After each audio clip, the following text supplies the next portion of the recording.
Hey, welcome to Frightreads Author Talks. Is this the second one of the month? Um, March is a busy month. Got lots of cool people, lots of awesome people to talk to. If you are following the social media, the website will follow probably tomorrow with some critical updates. But you saw a ton of love for this month. Is a lot of different labels. I believe it's Pride Month, I think. Pretty sure that's March. And it's also Women's History Month, Women in Horror Month. There's a lot of things that are going on. So today was very Women in Horror Month. You saw a good half dozen authors were featured, as well as some of our special guests. Sharon Smythe, who is from I keep wanting to say What We Do in the Shadows, but it's not. It's Dark Shadows, while similar. It involves vampires, but not quite. Dark Shadows, the original television show. She's actually going to be joining us for her first Fright Read, so I'm super excited about that. I'm sure she's got great stories from on set for a television show that ran for quite a while. And it has this interesting cult following. So hopefully you're a fan and you drop in for that. Additionally, we are bringing back. Last time there was a family emergency, so we had to unfortunately part ways for the year. But we're bringing back Heather Graham. She'll be having her books and a whole bunch of cool stories from some of her misadventures and things that she gets involved with in her time as an author. So I'm sure she'll have an interesting panel, and you can find her at the Capricos Books booth when the time comes in October. We also have, my God, we had so many names to drop today. Speaking of bringing back, we're bringing back Jane Jensen because Jane was super awesome. Jane was a blast last year. She did an acoustic performance of some of her hit songs that were from film. You had stuff from The Crow, Slither. I mean, she's had songs that were in Superman. I mean, what a repertoire of stuff. So we're having Jane come back, in addition to a ton of awesome guests that we still have yet to announce. It is March, and everybody's like, "Give me all the guests already." I get that, but it's not even 6 months from the event. It's barely 9 months from the event. Well, it might be 6 months from the event. I don't know. I can't math. That's why I write. So if you're interested, please check out frightreads.com for all the latest and greatest information. Click on the ticket page. You can grab your tickets. We have group passes that are 5 tickets for the price of 4. Again, math is hard. 5 tickets for the price of 4. Save a ticket. You have VIP, which gives you a cool swag bag, t-shirt, and a bunch of other goodies and stuff from some of our vendors, I'm sure. That's a TBA, to be announced type of situation. Lots of awesome stuff going on. Not to mention, with your ticket, especially if you get the weekend pass, you get 2 amazing musical performances. One by Hip Hop McDougal on Saturday. If you missed them last year, I'm sorry. That literally was life. That was the greatest performance ever. It was the dumbest, most awesome thing I've ever seen. They threw Cheez-Its into the crowd, sang about werewolves, had everybody walking like zombies. Oh my God. I can't even describe how much fun that was. So if you had fun doing that on Saturday, stick around for the following day. On Sunday, we have, for their first time ever, Beach Creeper. And if you've ever needed surfer music, but zombie and cryptid themed, we found the music for you. That plus a ton of other stuff that we're going to be putting together on the schedule. Halfway to Halloween has its schedule available also. Go on to frightreads.com. The drop down at Halfway to Halloween, you'll see all the panels and shows. Lots of really cool stuff going on. You don't want to miss it. So in addition to all the updates today, you saw the update for the DeLorean. So I have with us the owner of said DeLorean, the author of tons of amazing books. The Get Haunted series as a whole is, I think it's going to be soon, 3 books deep, in addition to several nonfiction, speculative fiction, science fiction, just about any word you can add to fiction. We're going to welcome today author Brian Paone. The thing. There we go. All right. I was like, if the thing wants to bring him in. So what's up? Living the dream. Yeah, yeah, I'm living a nightmare, but that's how I like it. Uh, Okay. chaos. So announced today was the infamous DeLorean that I remember it was parked out front when we were at Benfield, and you were like, "Can I just park it out there? It's not part of the event, but it can be." Yep. And I was like, "Yeah, I don't care if you find a parking spot, do what you want. Nobody's Yeah. stopping you if that's how you want to live your life." Yeah. Um, Having it parked up front is how I got Brian Halloran in it. yeah, you got From O'Halloran Clerks. in it, Yeah. But but you have a thing of getting all kinds of people to sit in there. yeah, But so it that was just funny. He happened to was work out. like, when he realized, because I was backstage or whatever with you, Yeah, with and him, and when he put two and two together that that was my car out there, he was like, oh, it was, he yeah, was like, oh, I'd love to go see it. And then next thing I know, I got him sitting in it for a photo. So that was fun. yeah. He's awesome.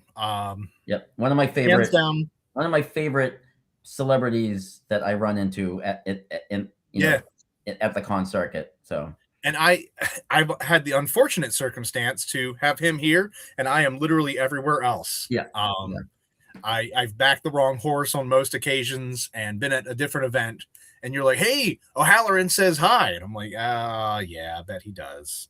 hmm. I'm over here, not near there." Yeah, yeah. But he was hands down. I mean, we've had some amazing guests here and there every year, but I think for me it was somebody that I absolutely grew up with. Mhm. Like by definition, like there's a lot of people.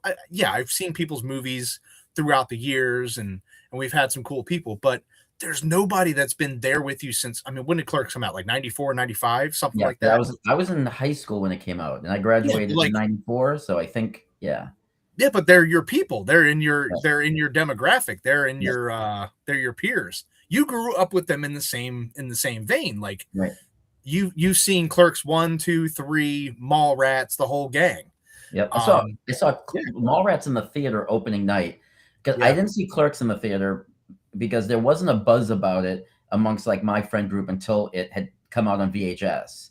So my introduction to Clerks was a VHS, like one night at somebody's house we rented sure. it. But Mallrats was the next Kevin Smith movie that came out in the theater that I was, and we all went opening night to see that.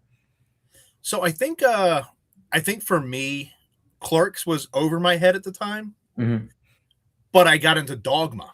Oh yeah, I saw Dogma in the theater too. Dogma Yeah, was my pace at that time. yeah. I mean, I was watching stuff like Super Troopers. I mean, American Pie. I needed lowbrow poop humor, stoner comedies. Was That's Chasing Amy Chasing before Amy or was after around that Dogma? time.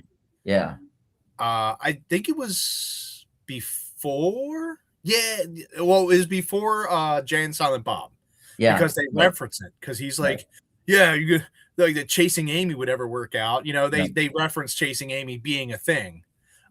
So I know that happened after, but I think Jay and Silent Bob got us. I think Dogma was, yeah, it had to have been Dogma, then Chasing Amy, then maybe Jay and Silent Bob got their spinoff. Yeah, Jay and Silent Bob was 2001, and the only reason why I know that is because I saw it in the theater opening weekend with the singer of God Lives Underwater, and he was staying at my house, and he stayed at my house.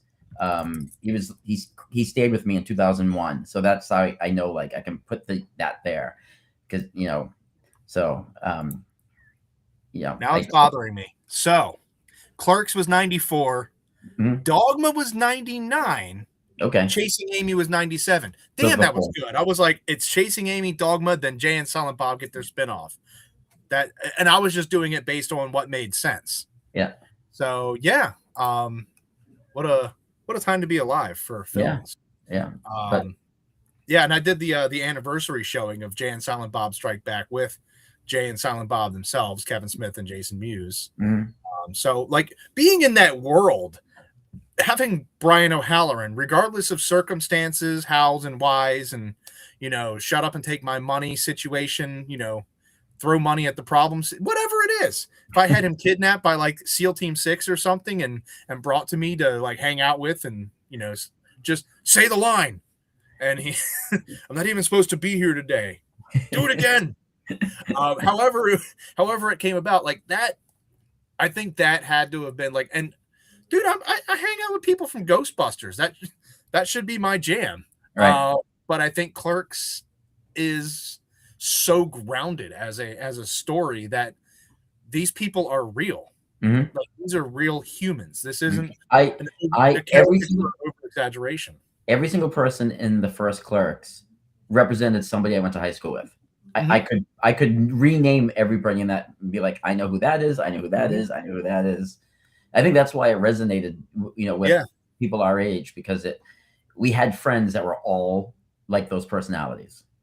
And if it wasn't your friends as the coworkers or the two stoners out front selling weed or Mhm. whatever role they filled, God forbid you worked retail Oh yeah, and you were just like, I know that guy, I yeah, know that guy, that yeah, egg guy, yeah. definitely know that guy. Uh, yeah, it was just such a slice of time. But speaking of time, um, Segue.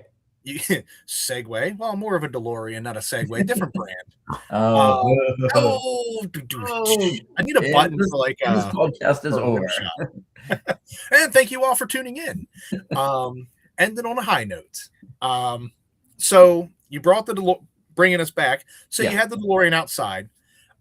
We finally get this fairgrounds, and my whole thing. I think any motivation for me to move was how can I get? I had two priorities: the Ecto One and the DeLorean. The two of them needed to be inside of the building. right. Beyond that, I don't care what the rest of the building looks like. We'll build around it. But I need to be able to drive in these two cars and display them appropriately in some Well, way, shape.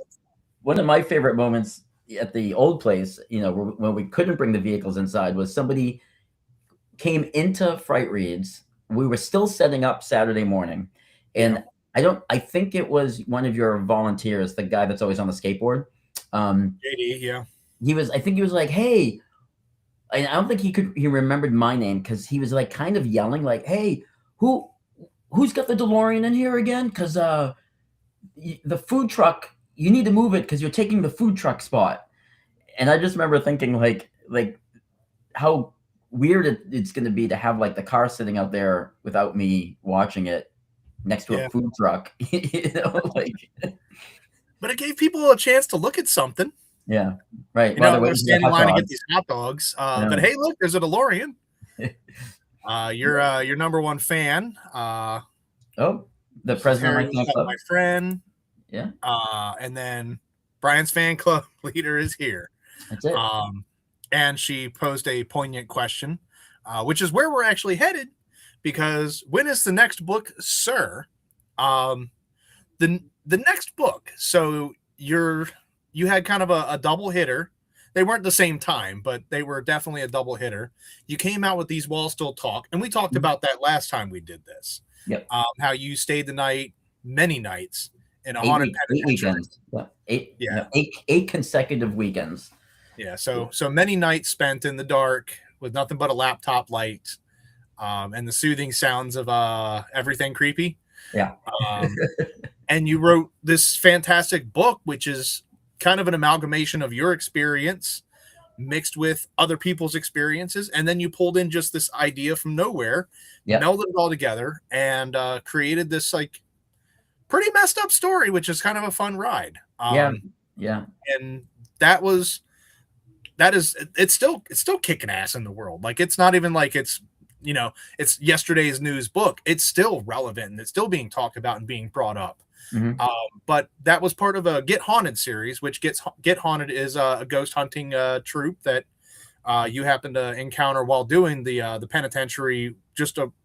You just randomly bought tickets. I was there just as a guest, but before there was a book, I was there as a guest, and and Get Haunted were there also, and I didn't know who they were, and I met them that night, and I wanted to work with them and make them, because the original idea was to create a fake, paranormal hunting company. Sure. Like, I was going to create a fake one. And then I was talking to Rob, who owns Get Haunted. He's the co-owner with Sarah. And I pitched the idea. I was like, well, instead of me coming up with one, do you guys just want to be in a book? And the guy was so excited. So I was like, well, yeah. That's and it's fun it's fun for anybody that knows the people. I don't know anybody at the penitentiary, but I know Rob and them. Yep. And it's just fun to have them kind of in there. He's just kind of doing his, like, being himself. This It's, isn't he's it was, himself. I wrote him. yeah, Everybody is basically written as all the tour guides are really exist in real life. Those are the real tour guides there. yeah, If you go to Missouri State Penitentiary and do a ghost hunt or an overnight, if you do a ghost tour or an overnight ghost hunt, those are the real tour guides that are going to be assigned to you. yeah, And then even the people in the book that are guests are actual real life people. The main character, Hannah, is a very dear friend of mine. And yeah. I put in her little, she's got a habit of how she readjusts her glasses on her face. And like, I made her do that in the book multiple times, Multiple times. So yeah. And, and she kind of gives me crap for it now. She's like, wow, I guess I can't have any habits. Be careful if you have any bad habits around Brian, because they're going to show up in the book. Listen, that's author rule 101. Anything you say or do can and will be written against you. Yes. Yeah. So you have that took off, and then you kind of took a break and wrote something just absolutely balls to the wall silly. With Howlers. It was like shaking off the seriousness of walls. I had to redirect my brain. Sometimes you need that. You need something silly. So you have this goofy werewolf story that is part campy. I don't even want to say B movie. B movie might be giving it some credit, but it's this low budget film coupled with this mockumentary format, which is just complete polar opposite from the last, haunted penitentiary where everything goes completely belly up for every one story. Then you go right back into the coals haven't even cooled down yet, and then you're staying the night in a haunted nursery multiple nights. Yeah, I did a total of 16 plus 4 is 20. I did 20 days overall at the Ditto House, which is Kentucky's most haunted inn, to write the second Get Haunted Tale series. And the Ditto House comes with its completely different set of haunts than the penitentiary does. Like, different things happen there. It's not the same, it's not. And one thing that I knew I didn't want to do when I did the second book was I didn't want to just rehash what happened in the first book. I didn't want another ghost hunt gone wrong where people are running around being chased by, ticked off ghosts with Get Haunted, trying to, help them out. As they go through the doors like Scooby-Doo, trying to hide from right. Exactly. I said I wasn't going to write another book if all I was doing was recycling the first book. So what was cool is the Ditto House is about a mile from Fort Duffield, which is one of America's top hotspots for Bigfoot sightings. And so I was like, here we have one of Kentucky's considered Kentucky's most haunted house, a mile from this place that people see Bigfoot. There's all these Bigfoot sightings come out of here. So I was like, there's my twist. Like, there's what's going to make this different.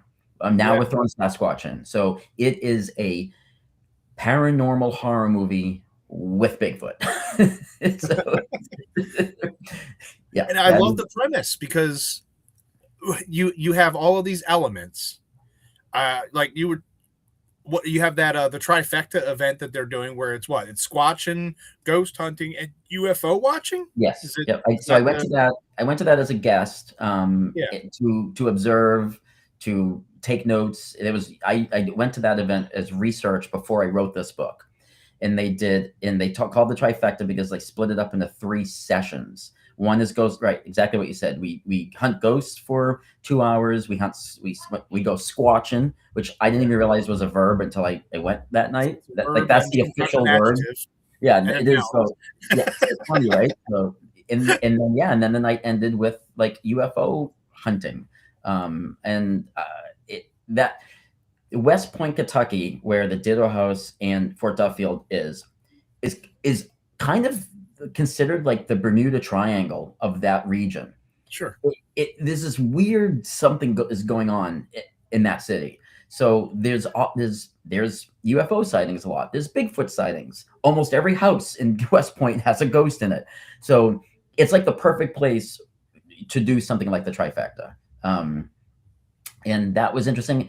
I knew while the alien hunting or alien, I don't know, stargazing part of it was fun and it was cool. I'd never done anything like that before. Yeah. It didn't resonate with me enough for me to also want to put it in the book. Like that's not part of the book at all. Like there's no aliens, there's anything. I stuck with the. It's a part of the Ditto House experience, but not part of your book experience. Exactly. Yeah. Because I thought that would be too much. I really didn't want it to get all muddied, and I didn't want to make it sound like I was desperate and throwing the kitchen sink into the book. So, and I used Bigfoot. Anybody who's watching this and thinks, I don't know how a ghost Bigfoot novel is going to work. The ghosts in the Ditto House are still the main characters. It's still at its heart a paranormal horror novel. The Bigfoot come into it very specifically for a very specific reason. It's not like the Bigfoot aren't. It's not like Harry and the Hendersons meets Poltergeist, right? They're not like two main storylines crammed together. The Bigfoot's kind of complement. That's actually a good tagline. You could say Harry and Henderson meets Poltergeist. This is not Harry and the Henderson meets Poltergeist. Yeah. Yeah. But it sounds like a good premise. It's not so much that it's hard to not redo the exact same thing again, because you are dealing with Get Haunted again. Right. You're dealing with similar cast of characters, not quite the same people, but similar cast of characters. Right. I know this question's probably been asked of you, but are you ever going to be boots on ground in one of your stories? Is it going to be from your perspective, or are you just telling the story and it's Rob and the gang that are probably cursed at this point? Because by book 6, the 6th ghost hunt gone wrong, I think it's a Rob problem. We blame him. I know. But yeah, like after so long, like, do you write yourself in? So as you know, but we haven't discussed this yet on the show, but book 3 is coming out the same day as the Ditto House book. But book 3 is a young reader chapter book where it's the pets of Get Haunted who are now the ghost investigators, and they're investigating a haunted house that's only being haunted by animal ghosts. There's no humans in this book at all. So that's technically the 3rd book. If there's going to be a 4th book, which would be the 3rd book where I stay inside of a haunted location, I've already been invited by the owner to stay at the Melbourne Manor in Iowa and write the 3rd book. I already have the plot line worked out for that in my head 100%. I wouldn't need to do any like prep work before I go. I could show up on day 1, open my laptop, and I've already worked it out. That book does not have any place for me to be in it. So if I were to, it would be the book after that one, right? So now we're at book 5 in the series at that point. So I don't know, because I don't have a location. Out of steam when you're like, all right, I've done 6 of these. I think in 7, I gotta get God at the end. I don't know.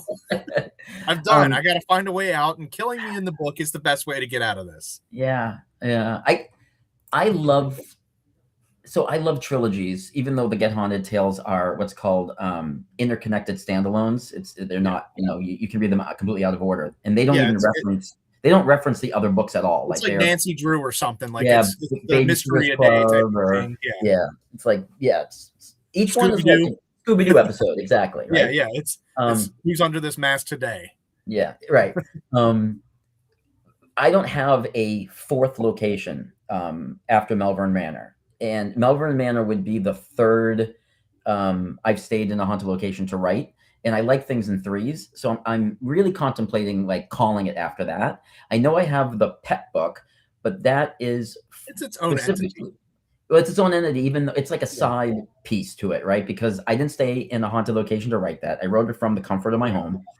There's no humans in it. It's the pets of the people in Get Haunted, but... and I completely made up the place that they go and explore, like it's a fake place. So even though it's part of the universe, it's not. I don't consider it, one of the main novels. So after Melbourne Manor, I would truly have to sit back and decide: do I want to go further than a nice, neat package of three tales?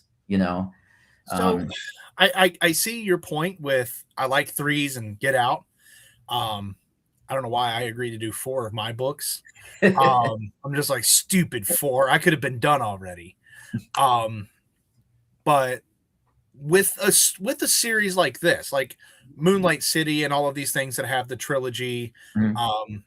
yeah, I could see where you can tell an arc of a story that follows the same people dealing with the same and or newer problems Right. over the course of 3 books. And then you Mhm. kind of just it's like a television show that's run its course and you're like, Right. "All right, 17 seasons, I think we hit our stride and we're So done." I think This my is different. fear. I know, but I think my fear is that I would start recycling and rehashing, because we are dealing with a paranormal troop, and then I also feel that, like, I don't want to now start begging places to let me stay there to write. You know what I mean? Like, I was fortunate that Ernie and Denise, who own the Ditto House, Wade from Nesper is the one who introduced me to them, and Yeah, Wade was the one who facilitated me staying there. Like, if it wasn't for Wade from Nesper, and if people don't know who he is, he's the one who's literally in charge of the Annabelle doll. yeah. If it wasn't for Wade, the Ditto House book never would have ever been a thing, because he's the one who put that together for me. And the Melbourne Manor came about because the owner is within the paranormal community, and started to see that I was doing this and offered his place. But other than that, like, I don't want to be the author that's like cold calling haunted places and being like, "Hey, can I stay there for 2 weeks to write a book?" Everything Right. kind of happened organically. Yeah. So, But I also think too, I mean, short of what, watching National Geographic or something and just powering through a documentary series and yeah, taking notes, like that could be fun to stay at. right. Um, you know, you're doing locations that are rarely talked about too, which is good Mhm, because mhm. anybody can do what is it, the Winchester Mansion? Yeah, and this Penhurst, which is very famous. Waverly Penhurst has Hills is been very famous. yeah. Winchester's very famous. Where the Stanley Hotel is very famous. Yeah, and these Um, places have just been beaten to death in so many facets, but you don't hear about the Ditto House as much in the right, same talks. right. So I think if you find these deep cut, not really never heard of places, because in the Mhm, right communities, people light up and they go, mhm, "Oh, the Ditto House." mhm. Um, but generally speaking, you start talking about the Ditto House to somebody, just some schmo at a convention, they're Yeah, going to give you that look, and you right, go, "Oh, so the Ditto House is," and right, then you have to go down that the introduction of what the place is, so that way that they're even more enticed for the book. If right. you can find more places like that people aren't thinking about, Yep. um, You know what I would do? I think you'd still have a I good. would I would do the Lord Baltimore Hotel, I was going to suggest it just up the road. I'll stay with you. I'll see because if I was thinking it is close enough to me driving distance yeah. that I could stay a couple nights, but really I could just, like, go in the daytime and just sit in the lobby and write. You could just hang out and just stay one night. Right, You get the whole day, crash for the night, right, take the next day, drive home at like 6 or 7 at night, and you're still home, in time for dinner. right. It's so that was going to be my suggestion because, and I know I've talked about it on here before, and I've talked to you about it, but I had a hell of an experience at the Lord Baltimore. I know, and you're a Um, skeptic, so for you, whenever you bring up, you're always like, "Well, I'm a skeptic and I don't believe in that, poppycock, but there was this one time at Bish the Lord bosh. Baltimore Hotel," and that, like, the Lord Baltimore Hotel to you is always the asterisk, so that intrigues me to hear you say It's that. it's literally just like, yeah, I don't believe in ghosts, but at the At the Lord Baltimore Hotel. yeah, and it's just I just love how I'm like, yeah, I don't like he says it's haunted. I want to go to the penitentiary with him. I think it's a crock. However, the Lord bought like there was just something about it, and I think it was also the personal connection and everything that Right, kind of with came your with it. yeah, But right, but right, the actual the history of the hotel and every staff member was so forthcoming with the lore and um there was a hallway in there that had portraits of some of the stuff. Victims or people, that were caught within the hotel. Right. Um, like most famously, there were some people that during the Great Depression took the plunge off of, I think it's, don't hold me to the floor number, but I think it was the 17th floor. And Mhm. there's a bar, and before they have all these nice protective rails and all of these things, it was kind of, I don't know, waist high, I don't know, easy to step up onto and just over the Mm. side with their child. Mm. That child allegedly, this is where I'm going with, I didn't see it, I didn't feel it or experience it. So Right. allegedly, the story is sometimes you'll see a ball roll down the hallway. You'll hear a child's laughter. It's that child just playing and essentially trapped at the Lord Baltimore forever. Right. Um, Among other spirits and other people that haunt that whole place. I think that would be at least the basis of some just the next book. Well, I think it would be a it's good book for. so it's interesting because the Fine. Ditto House, back when the Ditto House was a residence during Civil War times, the Ditto, that's the last name of the people who Yeah. built it, Abraham Ditto. His kids and another family's kids used to sit at the top of the stairs and roll pebbles down the staircase as a game to see who could get it to their pebble to the closest bottom step without falling off the bottom step and going to the floor. This is Sure. like a very common pastime that the kids in the 1800s in that house would do. Why didn't they just play their Nintendos? You're right. I know, right? Well, Contra hadn't come out yet. Yeah. In Ernie and Denise, one of the things that happens the most there is pebbles, rocks from outside, rocks from their garden will bounce down the staircase or will be left at the bottom of the stairs when they come home. There's photos that they've taken where they've gone out to eat dinner, came home, and there was a rock placed right on the couch in the parlor. So they would absolutely see it. And they took a picture of it. And I'm including that picture in the back of the book. But the rocks, so when I was there, I think twice I heard the rocks bounce down the stairs during my 3 weeks while I was there writing. And you hear pop, pop, or they would move around. You run up the stairs and you're like, that rock was not on that stair. That rock was not on that stair. So that's something that very commonly happens at the Ditto House is those rocks on the stairs, which is weird when you experience it. It's one of those things where you were texting us the whole time, like, guys, I don't know if I'm going to have to go stay at a Holiday Inn down the road. I'm not going to make it. So anyway, I heard giggling, and I think I'm going to pack my stuff. I heard giggling twice. Yeah. It's funny because, we talked about Hannah, who's the main character in These Walls Still Talk. She's a real person. And she came to the Ditto House while I was there writing. She stayed for a weekend to hang out with me. And she heard the giggling children one night with me.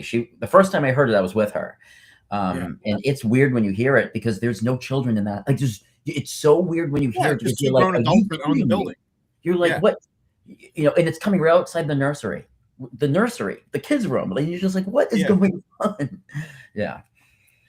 But it's stuff like that and all these experiences that I've never really had. Like, a lot of it is just in my own head because I've told you about I went with two or three of my friends, and we went to this burned down all girls school. Yeah, that's like, I think it was.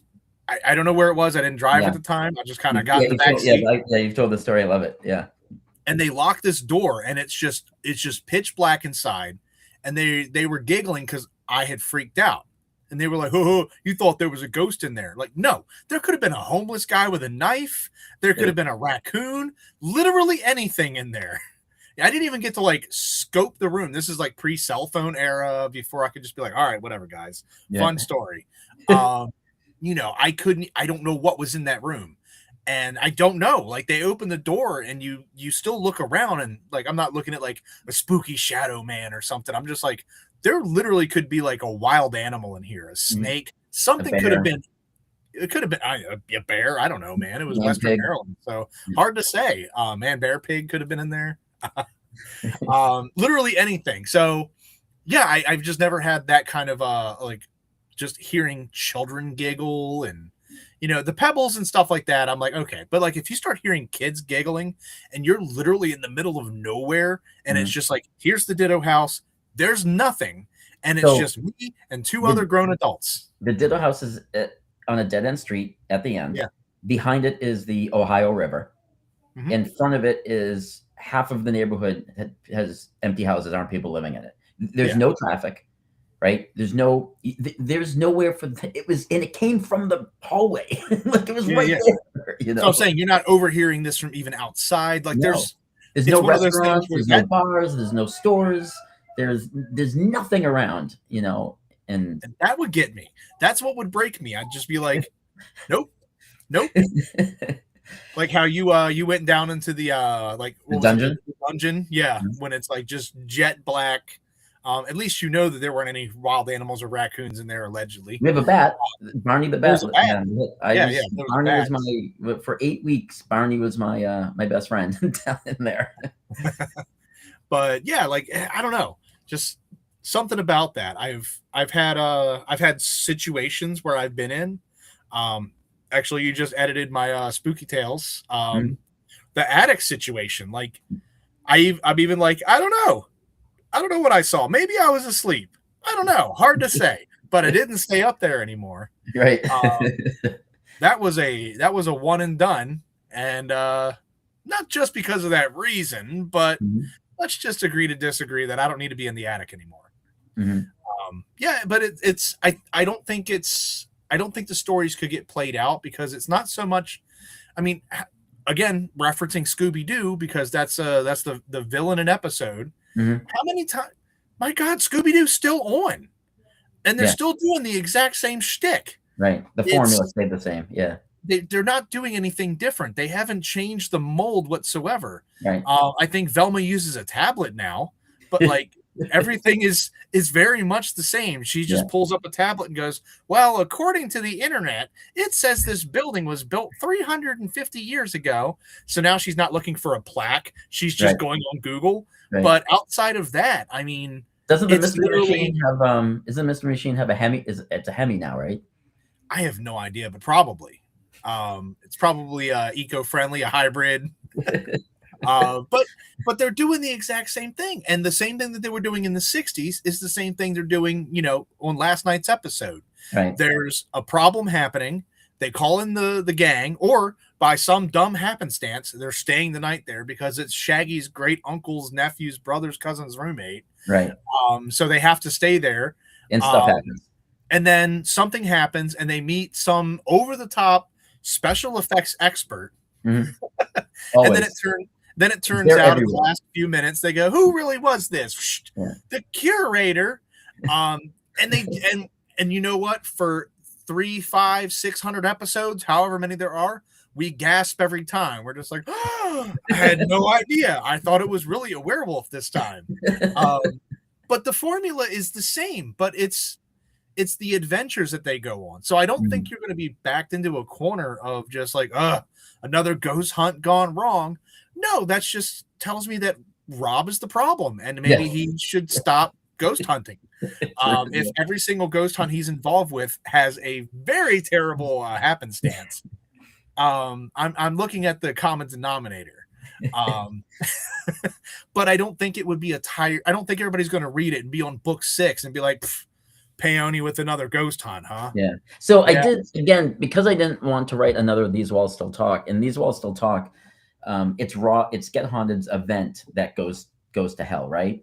Yeah. And in the Ditto House book, the Ditto House itself starts manipulating Ernie and Denise after they move in, and they call Rob for help. Yeah. So it's the opposite, as opposed to Rob being there and things going wrong. Things go wrong first, and they call him to come help. So I guess that negates him being the denominator, right? I'm not ruling that out, though. I mean, it's still.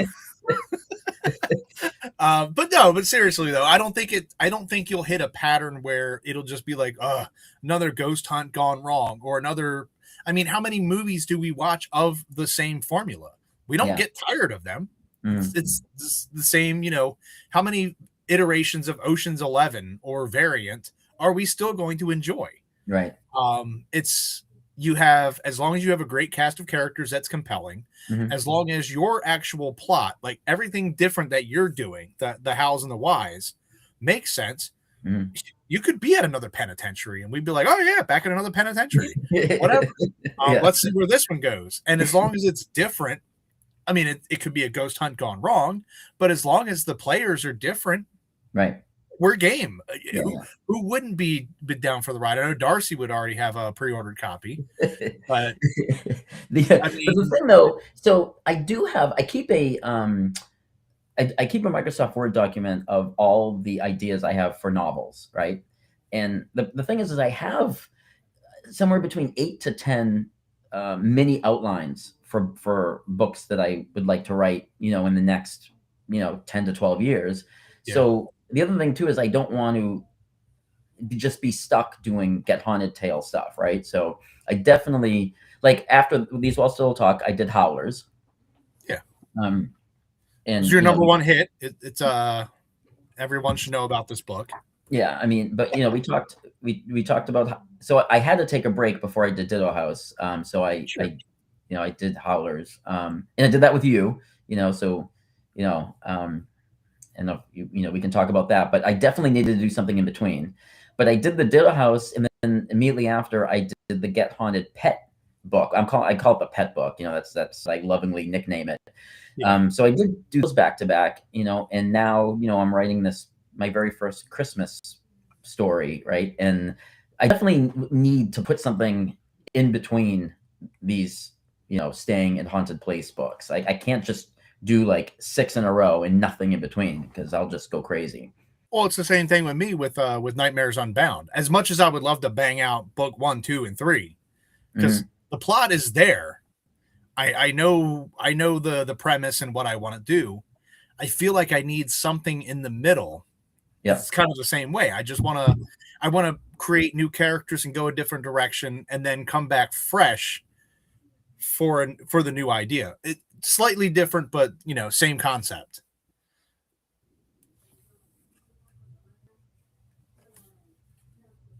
Kind of froze up a little bit there. Oh, well, that's not good. Is that your internet's? Not me. Yeah, I'm checking my internet connection. Oh, you're frozen. Okay. Yeah. I don't know. My internet says it's fine, so don't know. We'll get it going.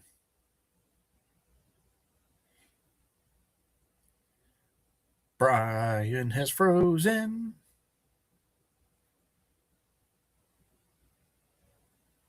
Well, this has been fun. If I am unfrozen for everybody viewing, definitely check out Brian's books, just in case this goes very, very bad. Working? Yeah? I don't know. You're up and running, so that's a start. Yeah? Okay. Is it any better? Yeah. You were literally just like for a while, so it's getting grainy.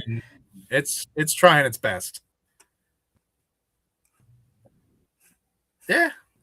But I think at least for you, I think the Lord Baltimore should be on the horizons if you continue. There's a lot of really cool places that you could keep that train rolling without feeling like you're beating the dead horse. And he has froze again. Oh, let's see. I don't think it's me. I'm going to see. Let's see. Trying again. Yeah. Yeah, it's you. It's not me. You were. I know you were, but yeah, you keep freezing too. I think it is me. It's telling me that I need to reboot for important updates. So, yeah, I don't know if you just want to. We just want to like have our. I know if you want to just like have our outro and not subject. Yeah, say if you want to call him here, looking like a married. New book. New book. But yeah, Yeah. wrap So up our thought. I don't think that having additional Get Haunted books is such a bad thing. If you think of it in the sense of, the villain a week type of idea. Honestly, I don't think it'd be a tired idea. If you can find compelling yeah, locations, create great characters, and a different story, Ghost yes, might kill everybody at the end anyway, but it is what it is. right. But if anybody's looking for your books, I've been popping the link up down Mm, here. Go to brianpaone.com, where you can pre-order the new books, the coming soons that we've been just talking about. You can order old books, and all of them can be signed, personalized, etc., so forth and so on, and sent directly to you, which is the best way to get a book. You can, and he's back again. Welcome back. So at the website, you can order all the books, get them signed, and all that good awesome stuff. con this weekend. Awesome con this weekend. You and me. And that was my next thing. If you can't wait for the shipping and handling to deliver to you, it's Wednesday, and you need to have them like Friday, like immediately in your hand. You can Right. come down to the DC, to the Walter Washington Convention Center, which is where AwesomeCon is being held at. So AwesomeCon is actually a massive, massive multimedia pop culture convention. They got the cast of Firefly. They have, who don't they have? No, Adam Savage from MythBusters. There's just a ton of Doctor Who people. Mhm. And Paul I know Giamatti. Paul Giamatti. I was gonna say I'm blanking on all the names because I remember a few. But I mean, in the Yeah. past, they've had the Lord of the Rings X cast. They've Files. had Yeah. X-Files. Yeah, Hayden Christensen was there last year. Was it last year? Hayden Christensen was there. yeah. Goonies. The whole cast of the Goonies was there last year. Yeah, they've had some cool gets. So this year's no different. But most importantly, you can track down that DeLorean. And if you find the DeLorean, you know you're in the right place. And then you can talk about any of the Get Haunted tales that are forthcoming or already out. Pick up copies of all of the books, all of them, including your nonfictions, your memoir style, your collections. You have a lot of different stuff, which for whatever reason are usually hits at horror conventions. I know. They're I know. like, too much horror. I want It's weird. this. I know. I sold more copies of my historical war novel and my Yeah, music memoir book at the Scares That Care than I do at a regular book fair. I was like, what is going on? Remember? I was like, what is right. happening? And you talked to me and said, I think I'm going to put these towards the back because nobody's going to want these. And everybody kept reaching to the very back of the rack and going, what's this? And you're just like, why? Why is this happening? I'm not going to say no, but why is this happening? It was a 3-day horror book festival, right? The very first book I sold out of the gun was Packet Man, which is my urban crime novel. Yeah. That was the very first thing I sold. Which is a great horror book with no horror. I was like, what is going on right now? Yeah, but it's you never know. I've had people pick up poetry and I'm like, are you sure? They're like, yeah, and I'm like, this is Monster Mania. Yeah, like, right. For like murder and ghosts and goblins and stuff, and you want poetry. That's what you want to do. I'm not going to say no, but I'm questioning your decision, but I'm not going to say no. Yeah. But yeah, it's a fun event. It's massive. So it's a 3-day event. You can come down Friday, Saturday, or Sunday. We'll be there all 3 days. Bring your money. There's so much to buy. You'll tell yourself I'm not buying anything, and then you're $300 out, and you don't know how this happened. And you're only on the first aisle. Yeah, and you've just gone down the escalator. Right. You're not even in there yet. But there's so much cool stuff. I think Third Eye Comics has a booth there each year. So they're an awesome comic book shop that's local. Tons of awesome people. Red Tail Studios, I believe, is going to be set up in there. She got off the wait list and got a space. So our friend Kaylin, who did both of our fine artwork, including the bird that's in the top right corner, will be there. J.A. Barrios will be alongside of me if you're looking to get into some kind of like world building, like long form, like fantasy type. He's got some pretty cool stuff as well as some basement horror, which is literally horror about a basement, which is now a genre, basement horror. And I was like, sure, whatever. I'll allow it. Whatever. I'm not the genre authority. Yeah, the what gatekeeper. Do I know? Yeah. What do I know? I just work here. But yeah, there's going to be that. I'm trying to think who else is like I'm trying to think of anybody else that's like in our usual I just go to awesomecon.org.com, and that's how I keep up to date. There's like 10,000 things to scan through. I'm trying to pick like 3 people that we know, but I know Kaylin will be there. We'll be there, and you can visit our friends at Farpoint Comic Con. They're awesome people. I think BlurredCon's gonna have a space down the road. The Baltimore Science Fiction Society, which is also the Balticon. We're all usually in the same vicinity, so definitely come check it out. Grab a ton of flyers and fill up your calendar. But most importantly, fill up a basket full of all of Brian's books and your books and my books. Whatever. We're not here to promote me. We're here to promote you. This is your episode. But like I was gonna say, whose name was there earlier? Hang on, there it is. I changed it. Yeah, we're here to promote that guy. So yes, if you're looking for Brian stuff, let me check the chat, see if we missed anything. Just a wave from Ryan. Ryan has waved. And Darcy suggested to do something connected to Edgar Allan Poe, which is not out of the cards because there is the Edgar Allan Poe Museum. Right. And I think that I don't know if it's a house that he lived in for a short time. Right. He stayed there for a good time, not a long time. Right. That may be where people are buried in the walls. We're not sure yet. They're remodeling. They will look. But I don't know. There's so many authors right now that hit Poe. That's their go-to topic. They hit Poe and they're like, oh, we got to talk about Edgar Allan Poe. And they do all these fan fictions and do all that. I don't know. I don't think that would be a good topic for your skill set. Yeah. Just because it's so oversaturated. But I think I'm not flying halfway across the world. I love Edgar Allan Poe, and he was a big influence on me at a young age to want to write macabre and grotesque things, but I'm not really drawn to write an Edgar Allan Poe like fan fiction or something where he's involved in it or anything like that. Yeah, and that's kind of how I feel too. I would like to write something maybe in the style, right? But that doesn't involve him. Yeah, not like like The Raven, that movie that came out a handful of years ago. Just gonna say The Raven. It was good though. It was good. Yeah. Right. But, I don't want to write some kind of fan fiction of like the what if he was helping the police solve murders that were based off of his stories. Right. Also, how many times has that trope been done? Right. And now you're adding it to be Edgar Allan Poe. So now it's just kind of like, still fun movie. I would say John Cusack did a great job, but that's not what I want to write either. But I would love to write something that's just as rhythmic and poetic as The Raven.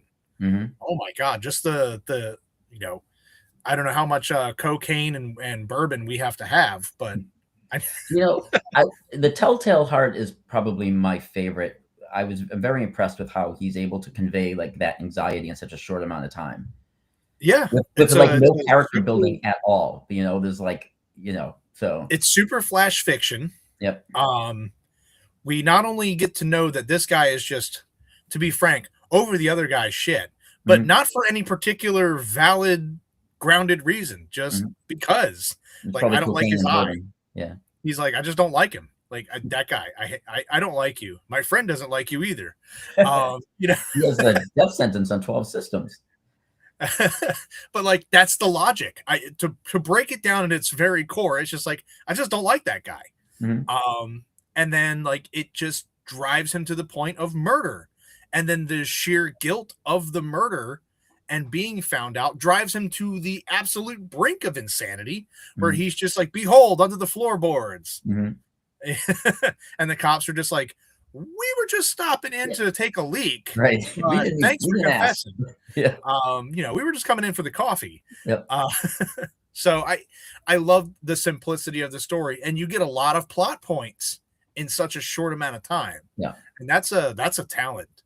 It's hard to do because I'm seeing it done right now. We're doing the Frightreads anthology, which is a 3,000 word count, and that's kind of in the Telltale Heart realm. Mhm. You're limiting yourself to what you can tell, and you are expressing an entire beginning, middle, and an end with hopefully character development, story arc, and compelling information within like a fraction of a second. Right. Yeah, so I wish I could write like that. Yeah, me too. One day. Yeah. Day. It'll never happen. But one day, somebody else will write like that. Won't be me. Somebody will. That goes for Ryan. Somebody, but not me, but somebody will write like that. So yeah, if you're just tuning in, you're missing it because we're done now. We're on the back nine. We're at the final hole. Find us all at AwesomeCon this weekend. Couple of weeks from now, trying to think of what comes first and second and third, other than who, what, and where. Well, I know that we're both doing the Annapolis Book Festival together, and that's in April. Yes. No, okay, so May. That's May. That comes next. 4th. Okay. So yes, so that's the weekend before halfway to Halloween. Yes. I am trying to keep track of everything, and everything is painful to keep track of. There's so many things. And I'm like, is it before or after? So yes, technically the next in-person event is the Annapolis Book Festival, which is a great book festival out of, as you would guess, Annapolis, Maryland, because apparently there's different Annapolises, Annapoli. So I assume we were in Maryland and we were talking about Annapolis. It was the capital, and we're putting two and two together. But I have had to explain it to people like Annapolis, Ohio. And I'm like, yes, because there's also multiple Baltimores. Yeah. And people like Baltimore. I'm like, no, the one that makes the news all the time. That one. Like, that one. Yeah, The Wire. That one. The Wire. Right. But yeah, we'll be doing the Annapolis Book Festival, and then the following weekend we'll be beat to death as we step into halfway to Halloween at Marley Station Mall. And then I think we have other things, and then we have more things. Lots of things. things. You're doing more things. So like I'll be at Missouri State. For anybody who would like to go to Missouri State Penitentiary, we are doing a These Walls Still Talk event in September. I think it's September 13th or 14th. It's a Saturday night. You can go on my website, brianpaone.com, and click events, and it's listed. But I am flying out there, and tickets for that are going to go on sale soon. And it's not a book release party because we've already done that. But this is like a kind of like a revisit where I get to go and show people the different parts of the penitentiary that I wrote, different parts where scenes took place. And it's going to be the entire tour crew is going to be there. So you get to meet, if you've read the book, you'll meet Jenny and Lisa and Reese and Dano and everybody who's in the book, and Sheila, and then I'll be there, so I'll be flying in for that. So if anybody who's watching this, who has read These Walls Still Talk or read it soon and are like, oh crap, I really want to go to this place. In September, I am hosting a These Walls Still Talk special event at Missouri State Penitentiary. And it sounds so awesome too, because I know the time that you did go with the book release, that was, it was a sold out, packed event. It was standing room only, as as the saying goes. And everybody got to not only see the locations you wrote about for a book they hadn't had yet. Right. Something like I think they speed read it sitting there while you were like introducing yourself. So what was funny is that the audiobook came out the weekend before on purpose, sort of, kind of. So a lot of people had listened to it. Understood what they were looking at. Right. But the majority of people bought the book that night because it was the book release party. What's going to be cool about this event is I'm hoping people come now who have had the book and and are like, oh, I really want to see cell 6 because I remember what happens in there. Like I want to know what, so I think this will be a different experience because it's going to be, the book is out, so it's going to be talking to people who know exactly what I'm talking about. Yeah, yeah. Well, cell 6, for anybody that hasn't read it, is where the confetti cannons were all It positioned. is. But seriously, it is a great story, and to be able to, not to say put faces to the words, but that's what you get to do with the penitentiary. You get to go, oh, now I see how tight these corridors are, how tight these catwalks really are. Oh yeah, they're When super like tight. when Hannah has to like shimmy past somebody in a Right. scene, you're like, whatever. But then when you're up there and you're shimmying past somebody, going, oh, these are tight. These Yes. are very tight. Yep. I think it adds a whole new perspective. So when you do announce it, follow your social media, all that good stuff for the latest and greatest. Yep. But as soon as you see the tickets are live, definitely pick them up because you sold pretty quickly for I think the Ditto House cleaned up pretty quickly. So the Ditto House novel book release party is 2 nights. It's Friday night at the Ditto House. The overnight ghost hunt is sold out.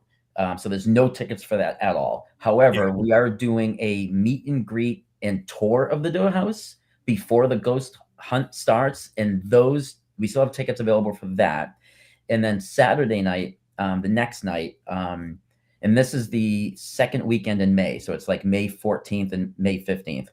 The second night, Saturday night, we will be squatching at Fort Duffield as part of the book release party. Those tickets go on sale at the end of this month, and that will probably sell out.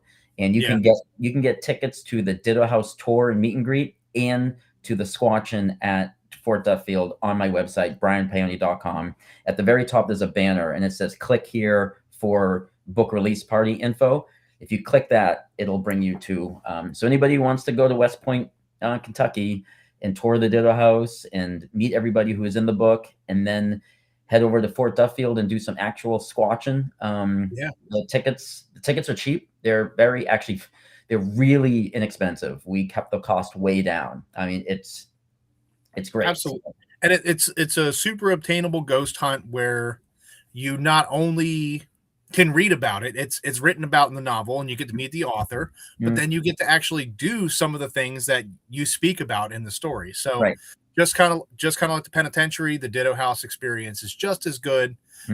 But definitely keep an eye out on the tickets. Probably, other than the tickets that go on sale at the end of the month, the tickets will probably be sold early April if they aren't gone before then. So if it's something that can be in your wheelhouse, if you got the budget and the time off, go do it. You don't want to miss out and be like me, where you're like, I should have gone. Yeah, it's gonna be fun because all of Get Haunted is gonna be there, and everybody who in the book, Ernie and Denise, the owners of the Ditto House, will be heading the tours of the Ditto House, and will be at the Fort Duffield Squatching event. And it's that's an interesting place. If you've never been squatching, or even don't even have any interest in it, I didn't think I ever had any interest in it until I did it. And then when you do it with people who know what they're talking about, it's at the nothing else. You're gonna have a good time. It's just entertaining. You might even leave a believer. You might leave still a skeptic, but I guarantee you're not gonna leave and say that wasn't fun.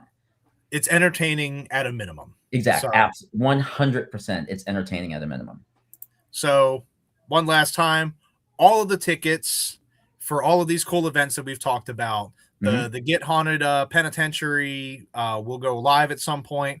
Keep up on the social media, get your tickets for that. Most of the Ditto House stuff is live and available right now, but will sell out.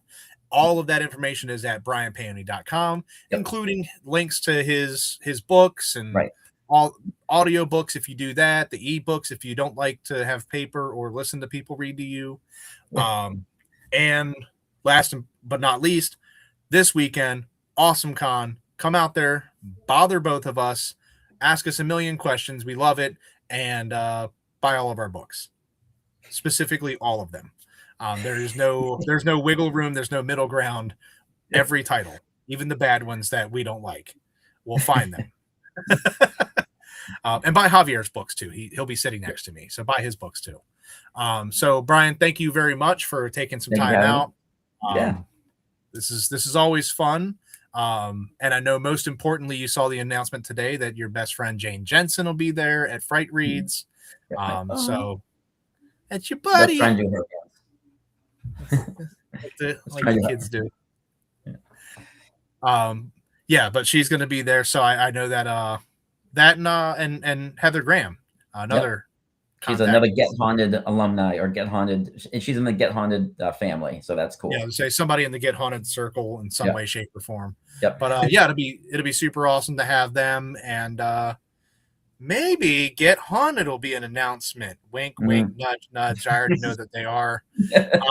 But it'll be pretty cool to have the whole gang on deck. Hopefully, having a giant panel where you guys could just go nuts. So, check out Brian's stuff. Grab your tickets for Frightreads. Come bug us at AwesomeCon. Thank you all so much for tuning in, and I will be here next week with, I think, Marissa. Oh, cool. Word. She's either this week, this following week, or the last weekend. I don't know. That'll be fun. We'll find out. Yeah. But thank you everybody for tuning in. It's rare that I know who's coming up next. So thanks, and I'll see you next.